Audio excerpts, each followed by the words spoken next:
রহমান, জনাব তারেক রহমান বক্তব্য নিয়ে আসছেন। ওই নেতা আছে, ওই নেতা আছে, ও সেই নেতা তারেক রহমান, তারেক দুনিয়ার মজদুর। বক্তব্য নিয়ে আসছেন মাননীয় প্রধান অতিথি প্রধানমন্ত্রী জনাব তারেক রহমান। আস্তে আস্তে এ ঢোল ভাই, ঢোল বন্ধ করতে হবে। এ ঢোল ভাই, আচ্ছা এখন এখন এখন স্থির হতে হবে। বিসমিল্লাহির রহমানির রহিম। আজকের এই আন্তর্জাতিক মে দিবস উপলক্ষে আয়োজিত বাংলাদেশ জাতীয়তাবাদী শ্রমিক দল কর্তৃক আয়োজিত আজকের এই শ্রমিক সমাবেশের সম্মানিত সভাপতি, মঞ্চে উপস্থিত বাংলাদেশ জাতীয়তাবাদী দল বিএনপির সম্মানিত মহাসচিব, উপস্থিত নেতৃবৃন্দ, আমার সামনে উপস্থিত শ্রমিক দলের ভাই ও বোনেরা এবং উপস্থিত বিএনপি অঙ্গ সহযোগী সংগঠনের প্রিয় ভাই ও বোনেরা, প্রিয় এলাকাবাসী, আসসালামু আলাইকুম। আসসালামু আলাইকুম। কেমন আছেন সবাই? এই যে আমার হাতের বাম দিকে আপনারা কেমন আছেন? আলহামদুলিল্লাহ। হাতের ডানে আলহামদুলিল্লাহ, আর সামনে যারা আছেন আলহামদুলিল্লাহ। প্রিয় ভাই বোনেরা, আজ আন্তর্জাতিক শ্রমিক দিবস। এই আন্তর্জাতিক শ্রমিক দিবস উপলক্ষে আমি প্রথমেই শ্রদ্ধার সঙ্গে স্মরণ করতে চাই যে সকল শ্রমিক ভাইরা 1971 সালে স্বাধীনতা যুদ্ধে শহীদ হয়েছিলেন, যে সকল শ্রমিক ভাইরা 90-এ স্বৈরাচার বিরোধী আন্দোলনে আত্মহতি দিয়েছেন এবং শুধুমাত্র জুলাই আগস্ট মাসে যে আন্দোলন ছাত্র জনতার, সেখানেই শ্রমিক দলের যে 72 জন শ্রমিক সদস্য শহীদ হয়েছেন সহ সকল গণতন্ত্রের আন্দোলনে শহীদদেরকে আমি আজ এই দিবসে স্মরণ করতে চাই। প্রিয় ভাই বোনেরা, আজ এখানে আপনারা যারা উপস্থিত আছেন, আপনাদের নিশ্চয়ই মনে আছে অতীতের এই সামান্য কয়েক বছর আগের ঘটনার কথা, 2 থেকে 3 বছর আগের ঘটনার কথা। আজ এখানে আমরা শান্তিপূর্ণভাবে এই সমাবেশের আয়োজন করছি, কিন্তু মাত্র কয়েকদিন আগের কথা, এই রাজপথ, এই আশেপাশের দালান কোঠা, এই এলাকার প্রতিবেশী ভাইয়ের বোনেরা সকলে সাক্ষী আছেন যে এখানে যখন বিএনপি, শ্রমিক দল, যুব দল, ছাত্র দল, স্বেচ্ছাসেবক মহিলা দল যারাই যখন সমাবেশ করেছে, আমাদেরকে তখন আতঙ্কিত থাকতে হতো কখন সেই স্বৈরাচার বাহিনী হামলা করে বসে। নিশ্চয়ই আপনাদের মনে আছে। আপনারা কি ভুলে গিয়েছেন সেই ঘটনা? ভুলে যাননি। এবং আজ থেকে 2 বছর আগের ঘটনা, প্রায় 2024 সালের 5ই আগস্ট বাংলাদেশের মানুষ স্বৈরাচারকে ছাত্র জনতার আন্দোলনের মাধ্যমে বিদায় করে দিয়েছে এই দেশ থেকে। প্রিয় ভাই বোনেরা, সেই স্বৈরাচারের বিগত প্রায় 1 যুগের বেশি সময় আমরা কি দেখেছি? আমরা দেখেছি শুধু যে শ্রমিককে তার অধিকার থেকে বঞ্চিত করা হয়েছে তা নয়, শুধু যে ছাত্রদেরকে তাদের অধিকার থেকে বঞ্চিত করা হয়েছে তা নয়, শুধু যে শিক্ষকদেরকে তাদের অধিকার থেকে বঞ্চিত করা হয়েছে তা নয়, শুধু যে নারীদেরকে তাদের অধিকার থেকে বঞ্চিত করা হয়েছে তা নয়, এই দেশের প্রত্যেকটি খেটে খাওয়া মানুষকে তার অধিকার থেকে বঞ্চিত করা হয়েছে। এই দেশের মানুষের রাজনৈতিক অধিকার থেকে দেশের মানুষকে বঞ্চিত করা হয়েছে। বঞ্চিত করা হয়েছিল তাদেরকে তাদের অর্থনৈতিক অধিকার থেকে। প্রিয় ভাই বোনেরা, সেজন্যই এই দেশের মানুষ এই দেশ থেকে ছাত্র জনতা ঐক্যবদ্ধভাবে একত্রিত হয়ে গণ অভ্যুত্থানের মাধ্যমে স্বৈরাচারকে বিদায় করেছে এই দেশ থেকে। আমরা দেখেছি স্বৈরাচারের সময় কিভাবে দেশের অর্থনীতিকে লুটপাটের মাধ্যমে ধ্বংস করে দেওয়া হয়েছিল। আমরা দেখেছি কিভাবে দেশের শিল্প কলকারখানাগুলোকে ধীরে ধীরে বন্ধ করে দেওয়া হয়েছিল এবং এক পর্যায়ে গিয়ে ধ্বংস করে দেওয়া হয়েছিল, এবং বিদেশি জিনিসকে কিভাবে এই দেশে আমদানি নির্ভর করে হয়েছিল, এই দেশের পুরো অর্থনীতিকে কিভাবে ধীরে ধীরে আমদানি নির্ভর করে গড়ে তোলা হয়েছিল। আমরা দেখেছি কিভাবে স্বৈরাচারের সময় এই দেশ থেকে এই দেশের শিক্ষা ব্যবস্থাকে ধ্বংস করে দেওয়া হয়েছিল। আমরা দেখেছি এই দেশের স্বাস্থ্য ব্যবস্থাকে স্বৈরাচারের এক যুগ সময় কিভাবে ধ্বংস করে দেওয়া হয়েছিল। প্রিয় ভাই বোনেরা, যে কয়টি সেক্টরের কথা আপনাদের সামনে আমি তুলে ধরলাম, এই প্রত্যেকটি সেক্টরে হাজারো লক্ষ কোটি শ্রমিক কাজ করে, এবং এভাবেই দেশের প্রত্যেকটি সেক্টরকে ধ্বংস করার মাধ্যমে বাংলাদেশের সকল শ্রেণীপেরা মানুষকে আঘাত করা হয়েছিল। বাংলাদেশের শ্রমিকদের ভাগ্য নিয়ে ছিনিমিনি খেলা হয়েছিল সেই দিন। প্রিয় ভাই বোনেরা, 2024 সালের 5ই আগস্ট মানুষ সেই স্বৈরাচারকে দেশ থেকে বিতাড়িত করেছে।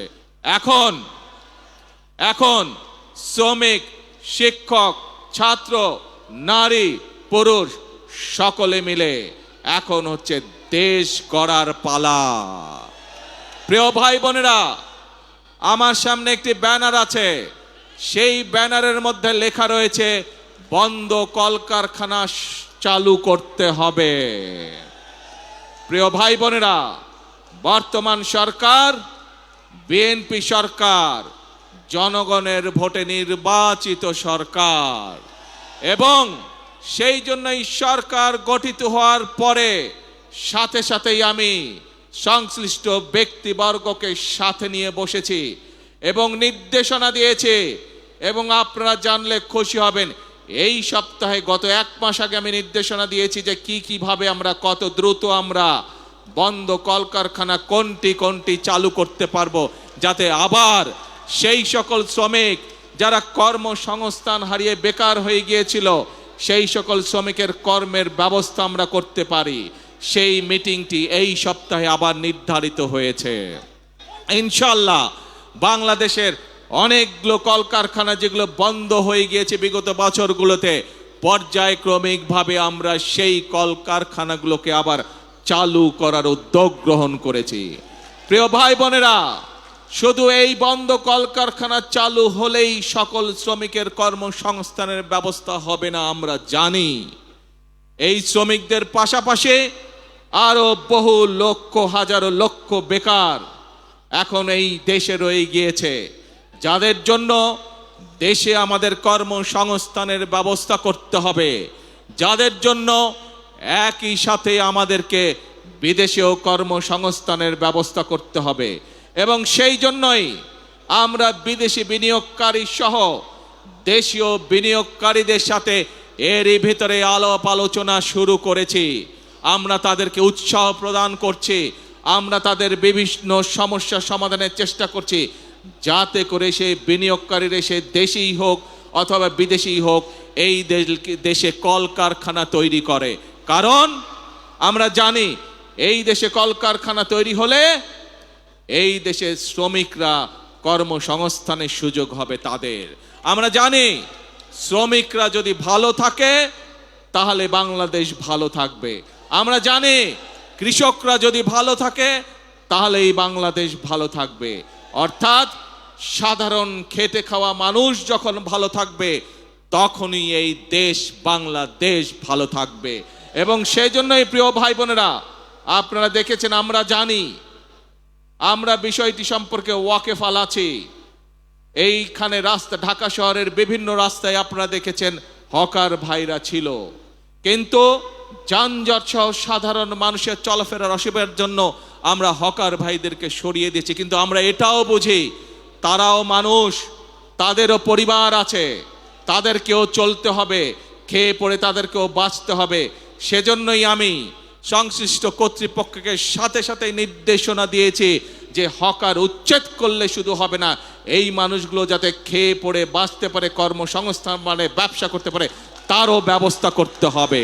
এবং আপনারা দেখেছেন এরই মধ্যে তার প্রক্রিয়া শুরু হয়েছে। আমরা জানি সকলকে হয়তো একসাথে আমরা ব্যবস্থা করে দিতে পারবো না, পর্যায়ক্রমিকভাবে আমরা ব্যবস্থা করব, কিন্তু ইনশাল্লাহ আপনাদের নির্বাচিত সরকার অবশ্যই খেটে খাওয়া মানুষের কর্মসংস্থানের ব্যবস্থা করবে। এবং সে কারণেই আপনারা দেখেছেন গতকাল থেকে উত্তর মহানগরী এবং দক্ষিণ মহানগরীতে এই প্রক্রিয়া শুরু হয়ে গিয়েছে। আমরা পর্যায়ক্রমিকভাবে যারা হকার ভাই তাদেরকে তারা যাতে শান্তিতে ব্যবসা বাণিজ্য করতে হয়, কোন রকম বিশৃঙ্খলার মধ্যে যাতে তাদেরকে পড়তে না হয়, সেই জন্য বিভিন্ন জায়গা ঠিক করে তাদেরকে ধীরে ধীরে সেই জায়গায় আমরা পুনর্বাসনের চেষ্টা করছি। প্রিয় ভাই বোনেরা,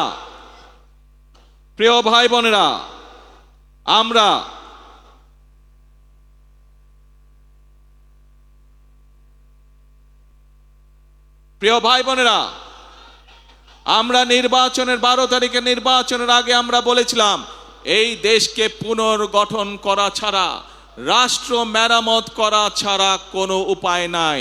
এবং শুধুমাত্র নির্বাচনের আগে নয়, আপনাদের নিশ্চয়ই কম বেশি সকলের মনে আছে আমরা আজ থেকে প্রায় 2.5 বছর 3 বছর আগে বাংলাদেশের প্রত্যেকটি সেক্টরকে কিভাবে রাষ্ট্র পুনর্মেরামত করা যায়, কিভাবে সংস্কার করা যায়, তার প্রত্যেকটি 31 দফা আমরা জনগণের সামনে, দেশের মানুষের সামনে উপস্থাপন করেছিলাম। মনে আছে আপনাদের? মনে আছে। সেখানে আমরা কৃষকদের কথা বলেছি, সেখানে আমরা শ্রমিক ভাইদের কথা বলেছি, সেখানে আমরা ছাত্রদের কথা বলেছি, সেখানে আমরা নারীদের কথা বলেছি, আমরা প্রত্যেকটি শ্রেণী পেশা মানুষের কথা সেদিন আমরা সেখানে বলেছি। কারণ একটু আগেই যেই কথাটি আমি বলেছি যে এই দেশের শ্রমিক ভাইরা বাঁচলে এই দেশের মানুষ সব ভালো থাকবে, এই দেশের শ্রমিকরা বাঁচলে, কৃষকরা বাঁচলে এই দেশের মানুষ ভালো থাকবে। সেজন্যই আমরা কৃষক ভাই সহ, শ্রমিক ভাই সহ, ছাত্র জনতা প্রত্যেকটি মানুষের জন্য এই সরকার কি করতে চায় তার পূর্ণ বিবরণ আমরা আমাদের 31 দফার মধ্যে তুলে ধরেছি। এবং প্রিয় ভাই বোনেরা, আমরা সেজন্য নির্বাচনের আগে বলেছিলাম যে আমরা শ্রেণী পেশা যাদেরকে যেই প্রতিশ্রুতি আমরা দিয়েছি সেই প্রতিশ্রুতি অনুযায়ী আমরা সরকার গঠনে সক্ষম হলে কাজ শুরু করব। এবং আপনারা দেখেছেন আমরা দ্রুততার সাথে সরকার গঠন করার সাথে সাথে আমরা আমাদের প্রতিশ্রুতি কাজগুলা শুরু করেছি। প্রিয় ভাই বোনেরা, নারীদের জন্য যে ফ্যামিলি কার্ডের কথা আমরা বলেছি, এই ফ্যামিলি কার্ড আমার শ্রমিক ভাইয়ের যে স্ত্রীরা আছেন তারা পাবেন। এই ফ্যামিলি কার্ড আমাদের কৃষক ভাইদের যে স্ত্রীরা আছেন তারা পাবেন। একইভাবে আমাদের প্রাইমারি শিক্ষক যারা আছেন তাদের স্ত্রীরা পাবেন। অর্থাৎ এইটি সকলের কাছে ধীরে ধীরে সকল পরিবারের কাছে পৌঁছবে। শ্রমিক ভাইরা যেরকম একদিকে কলে কারখানায় পরিশ্রম করে, কলকারখানাকে পরিশ্রম করে যেরকম দেশের অর্থনীতিকে মজবুত করে গড়ে তুলতে সহযোগিতা করবেন, একইভাবে রাষ্ট্র তার পরিবারের পাশে দাঁড়াবে যাতে তাকে পরিবারকে নিয়ে দুশ্চিন্তা করতে না হয়। একইভাবে আমরা ধীরে ধীরে দেশের শিক্ষা ব্যবস্থাকে গড়ে তুলতে চাই যাতে করে খেটে খাওয়া মানুষের সন্তানদেরকে লেখাপড়া নিয়ে চিন্তা করতে না হয় তাদের সন্তানদের জন্য। প্রিয় ভাই বোনেরা, একইভাবে আপনারা দেখেছেন আমরা কৃষক ভাইদের পাশে দাঁড়িয়েছি। কৃষক ভাইদের 10,000 টাকা পর্যন্ত কৃষি ঋণ আমরা মৌকুফ করে বলেছিলাম, সেই কৃষি ঋণও আমরা মৌকুফ করেছি। প্রিয় ভাই বোনেরা, আমরা শুধু কৃষক ভাইদের কৃষি ঋণই মৌকুফ করিনি, আমরা একই সাথে বলেছিলাম যে তাদেরকে আমরা কৃষক কার্ড দেব। সেই কৃষক কার্ড দেওয়ার কাজও আমরা প্রিয় ভাই বোনেরা শুরু করেছি। প্রিয় ভাই বোনেরা, আমরা বলেছিলাম এই দেশের আমাদের যে পরবর্তী প্রজন্ম আছে তাদের ভেতর থেকে আমরা পেশাদার খেলোয়াড় তৈরি করতে চাই। আজ কৃষক পরিবারের সদস্য হোক, শ্রমিক পরিবারের সদস্য হোক, শিক্ষক পরিবারের সদস্য হোক, এইরকম হাজারো পরিবারের সদস্যদের সন্তানরা আছে যারা খেলাধুলায় ভালো। আমরা আমাদের সেই খেলোয়াড়দেরকে বের করে নিয়ে আসতে চাই, তাদেরকে আমরা প্রশিক্ষণ দিতে চাই এবং একই সাথে প্রশিক্ষণ দেওয়ার মাধ্যমে আমরা আন্তর্জাতিক পর্যায়ে আমাদের খেলোয়াড়দেরকে তুলে ধরতে চাই। এবং তারই অংশ হিসাবে শহীদ রাষ্ট্রপতি জিয়াউর রহমান যেমন এই দেশের শিশুদের ভিতর থেকে যারা প্রতিভাবান তাদেরকে যেভাবে উনি নতুন কুড়ির মাধ্যমে, নতুন কুড়ি প্রতিযোগিতার মাধ্যমে ধীরে ধীরে বের করে নিয়ে এসেছিলেন, আমরাও ঠিক সেই কাজটি শুরু করেছি। নতুন কুড়ি প্রতিযোগিতার মাধ্যমে আমাদের আগামী প্রজন্মের ভিতরে কারা ভালো খেলোয়াড় আছে তাদেরকে বের করে নিয়ে আসবো। প্রিয় ভাই বোনেরা, আপনারা শুনলে খুশি হবেন, ইনশাআল্লাহ আল্লাহর রহমতে আগামীকাল থেকে আনুষ্ঠানিকভাবে আমরা এই কাজটি শুরু করতে যাচ্ছি। প্রিয় ভাই বোনেরা, শ্রমিক বলুন, কৃষক বলুন, নারী বলুন, যুবক বলুন, যার কথাই বলুন না কেন, আমাদের দেশের অধিকাংশ মানুষ এখনো গ্রামে বসবাস করে। এই গ্রামের মানুষ সঠিক সময়, প্রয়োজনের সময় তারা বিভিন্ন কাজই হোক, কৃষি কাজই হোক অথবা তাদের ব্যক্তিগত কারণ ব্যক্তিগত কাজই হোক, পানি পায় না। যে পানির অপর নাম জীবন, সেই পানি তারা সঠিকভাবে পায় না। সেজন্যই আপনারা দেখেছেন শহীদ জিয়ার সেই বিখ্যাত কর্মসূচি খাল খনন আমরা শুরু করেছি। যেই খাল খননের মাধ্যমে কৃষক ভাইদেরকে যেমন পানির সুবিধা, সেচ সুবিধা পৌঁছে দিব আমরা, ঠিক একইভাবে গ্রামের মানুষ যাতে সহজেই পানির চাহিদা পূরণ করতে পারে সেটি অন্যতম কারণ এই খাল খননের জন্য। খাল খনন এর মাধ্যমে কৃষক ভাইরা যেমন সুবিধা পাবে, একইভাবে গ্রামের খেটে খাওয়া সাধারণ মানুষও সেইভাবে একইভাবে সুবিধা পাবে। উপস্থিত প্রিয় ভাই বোনেরা, আজ আমাদেরকে একটি সময় এসেছে যখন আমাদেরকে ঐক্যবদ্ধ হতে হবে। আজ যে কথাগুলো আপনাদের সামনে আমি তুলে ধরলাম, এই মোতাবেক যদি আমরা ধীরে ধীরে দেশকে এগিয়ে নিতে পারি, যদি আমরা এগিয়ে নিতে পারি, তাহলেই আমাদের পক্ষে সম্ভব কৃষক, শ্রমিক, ছাত্র, জনতা সকলের ভাগ্য পরিবর্তন। এবং এই মানুষগুলোর ভাগ্য পরিবর্তন হলেই দেশের ভাগ্যের পরিবর্তন একমাত্র সম্ভব। প্রিয় ভাই বোনেরা, বাংলাদেশের মানুষ 12 তারিখ থেকে আবারও সেই হারিয়ে যাওয়া গণতান্ত্রিক যাত্রা শুরু করেছে। আমরা অতীতে দেখেছি প্রিয় ভাই বোনেরা, যখনই বাংলাদেশ গণতন্ত্রের পক্ষে যাত্রা করেছে, আমরা দেখেছি ধীরে ধীরে এই দেশে মিল কলকারখানা গড়ে উঠেছে। প্রিয় ভাই বোনেরা, আমরা দেখেছি অতীতে যখনই বাংলাদেশ গণতন্ত্রের পক্ষে যাত্রা শুরু করেছে, তখনই বাংলাদেশের অর্থনীতি ধীরে ধীরে শক্তিশালী হওয়া ধরেছিল। প্রিয় ভাই বোনেরা, আমরা দেখেছি যখনই বাংলাদেশ গণতন্ত্রের পক্ষে যাত্রা শুরু করেছিল, তখনই আমরা দেখেছি এই দেশের শিক্ষা ব্যবস্থাগুলোতে সুন্দরভাবে ধীরে ধীরে শিক্ষার পরিবেশ ফিরে এসেছে। প্রিয় ভাই বোনেরা, বাংলাদেশ যখনই গণতন্ত্রের পক্ষে যাত্রা শুরু করেছে, গণতন্ত্রের পথে যাত্রা শুরু করেছে, আমরা দেখেছি ধীরে ধীরে বাংলাদেশ দেশনেত্রী খালেদা জিয়ার নেতৃত্বে বিশ্ব দরবারে এমার্জিং টাইগারের খেতাবে ভূষিত হয়েছিল।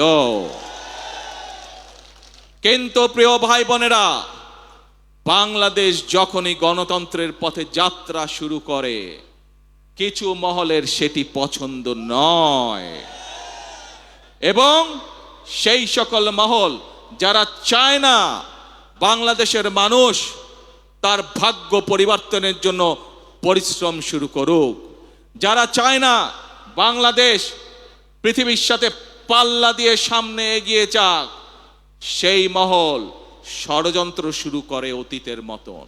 অতীতে যেমন তারা ষড়যন্ত্র করেছিল, প্রিয় ভাই বোনেরা, তাদের সেই ষড়যন্ত্র কিন্তু 12 তারিখের আগে যখন সফল হয়নি, 12 তারিখে যখন তারা দেখলো বাংলাদেশ তো আবার জনগণের সিদ্ধান্ত মোতাবেক চলা শুরু করলো, বাংলাদেশ তো আবার গণতন্ত্রের পথে চলা শুরু করলো, তখন নতুন করে তারা ধীরে ধীরে বিভিন্ন রকম ষড়যন্ত্র শুরু করলো। তারা চেষ্টা করছে এখন বিশ্ব দরবারে প্রথমে বাংলাদেশকে বিতর্কিত একটি অবস্থানে নিয়ে যাওয়ার জন্য। তারা চেষ্টা করছে বিশ্ব দরবারে বাংলাদেশ যাতে বন্ধুহীন হয়ে পড়ে, কিন্তু বিশ্ব দরবার দেখছে বর্তমান সরকারের পেছনে বাংলাদেশের মানুষের, জনগণের সমর্থন রয়েছে। বিশ্ব দরবার দেখছে বর্তমানে বাংলাদেশের যে সরকার, এই সরকার জনগণ দ্বারা গঠিত সরকার। বিশ্ব দরবার দেখছে বর্তমান যে বাংলাদেশ পরিচালিত হচ্ছে যেই সরকার দ্বারা, যেই সংসদ দ্বারা, এই সংসদ, এই সরকার জনগণের দ্বারা গঠিত সংসদ, জনগণের দ্বারা গঠিত সরকার। সেজন্যই বিশ্ব দরবার তাদের কথায় কর্ণপাত করছে না, বরং বিশ্ব দরবার জনগণের যে নির্বাচিত প্রতিনিধি, জনগণের যে নির্বাচিত সরকার, তাদের সাথে কথা বলছে কিভাবে তারা এই দেশে বিনিয়োগ করবে, কিভাবে তারা এই দেশে শ্রমিকদের ভাগ্য পরিবর্তনে সহায়তা করবে, কিভাবে তারা এই দেশের মানুষের ভাগ্য পরিবর্তনে সাহায্য করবে। প্রিয় ভাই বোনেরা, আমাদেরকে বিশ্ব দরবারের এই সুযোগ গ্রহণ করতে হবে দেশের স্বার্থে, এই দেশের মানুষের স্বার্থে, সর্বোপরি এই দেশের শ্রমিক ভাইদের স্বার্থে। সেজন্যই আজকে আমাদেরকে চোখ কান সব খোলা রাখতে হবে। যারা দেশকে বিতর্কিত পর্যায়ে নিতে চায়, যারা দেশে অরাজকতা সৃষ্টি করতে চায়, এরকম যদি কেউ থাকে, তাহলে শ্রমিক ভাই সহ প্রতিটি দেশের প্রতিটি বাংলাদেশি প্রতিটি মানুষের কাছে আমার আহ্বান থাকবে, আপনাদেরকে সজাগ হতে হবে, আপনাদেরকে সতর্ক হতে হবে, আপনাদেরকে জেগে উঠতে হবে, আপনাদেরকে তাদের ষড়যন্ত্র প্রতিহত করতে হবে, জবাব দিতে হবে। যেভাবে আমরা স্বৈরাচারকে 17 বছর ধরে জবাব দিয়েছিলাম। প্রিয় ভাই বোনেরা, কথা একটাই, কাজ একটাই, সেটি হচ্ছে দেশ গড়া। এবং সেই জন্যই শ্রমিকরা কেউ কারখানায় কাজ করেন, কেউ ইমারত নির্মাণ করেন, কেউ জুট মিলে কাজ করেন, কেউ পোশাক শিল্পে কাজ করেন। আজ এই সকল শ্রমিক, কেউ হয়তো রেস্টুরেন্টে কাজ করেন, কেউ হয়তো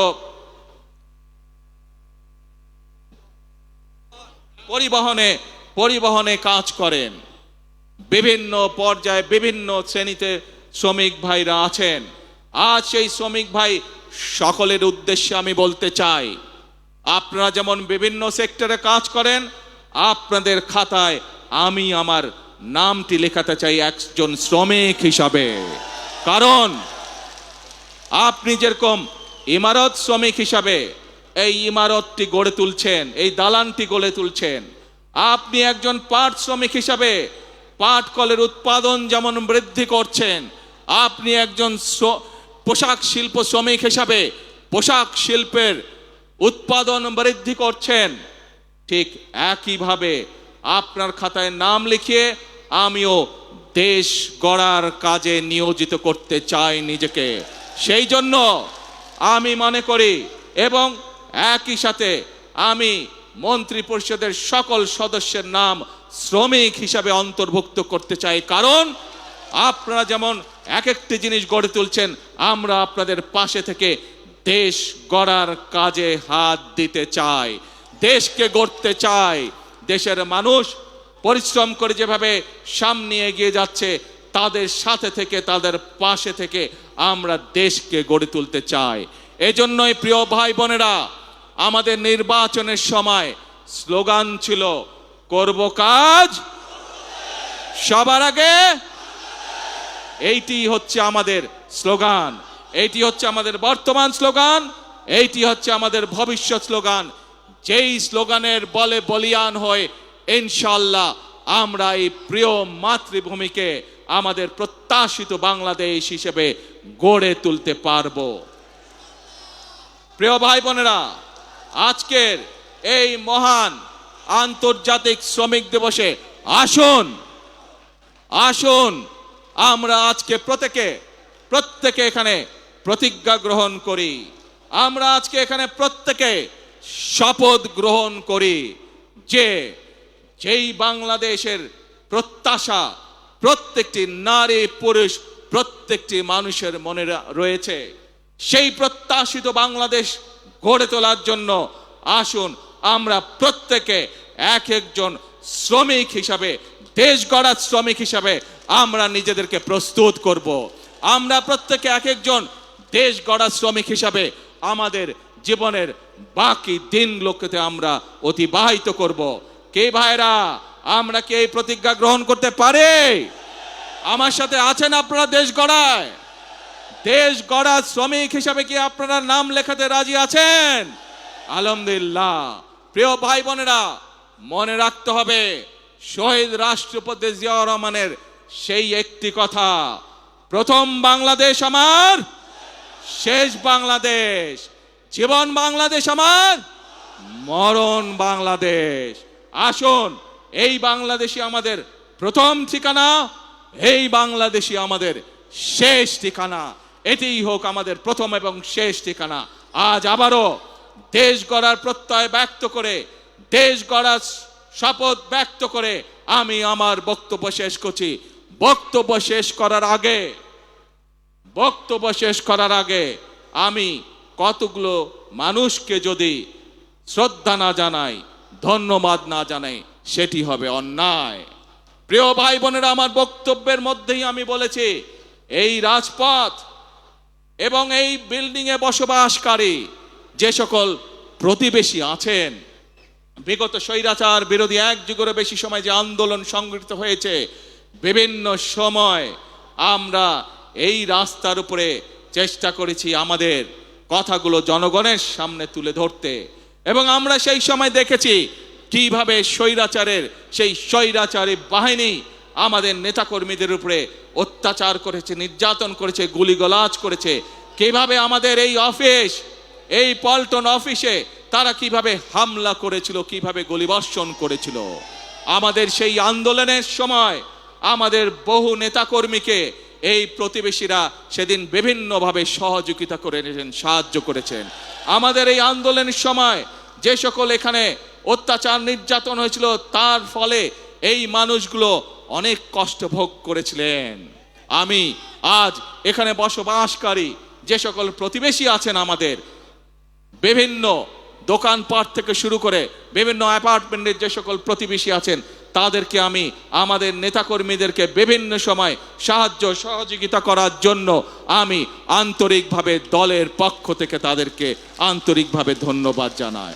প্রিয় ভাই বোনেরা, আসুন শ্রমিক দিবসে আমাদের সেই হোক প্রতিজ্ঞা। কি প্রতিজ্ঞা মনে আছে?